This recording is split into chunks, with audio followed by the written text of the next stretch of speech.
you made your I guess post WWE debut at Deadlock. I love what they have done. Like, they have cultivated such a phenomenal community and fan base and have generated buzz doing something completely different. What made you guys decide that's going to be the place where we're going to sort of at least make our first footprint?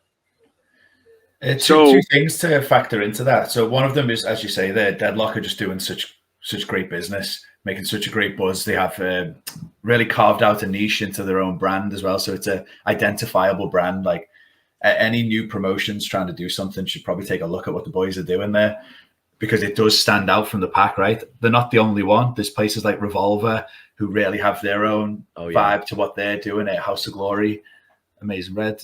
You can tell that they have their own vibe to what they're doing. And the timing was the other thing that factored in. So Deadlock is somewhere that we would have jumped at any day of the week. Revolver, we would have jumped at any day of the week. All these top promotions. But the very next day from when our contract expired, because we had no compete, because we had asked for the release a little bit early. We ended up seeing the contract through to the end. So because the day after the contract expires, there is no compete, the contract's over, and they had a show the very next day. So it was just like all the stars aligned. It was a top promotion to come straight back into. There's a lot of buzz around that promotion. The fans are passionate and they follow things. So it's not, they understand the inner workings of what's going on.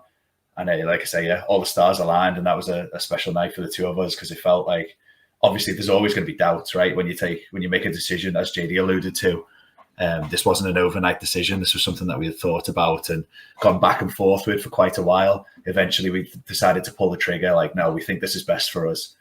But naturally then the doubt can start creeping in, like, oh, well, is this the right decision?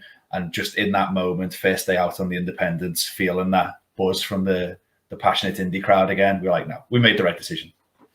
Yeah, and just to add on to that, like, we obviously, now we're independent, we are doing, the merch stand, post shows or intervals or whatever. At that DPW show, we're at the merch stand at the end, but a lot of people were just so happy to just see us and just talk to us, and also, tell us their favorite memory of us. A lot of people said that they got into wrestling or they found comfort within wrestling whilst COVID was, at its highest. And you get so stuck up in your own bubble.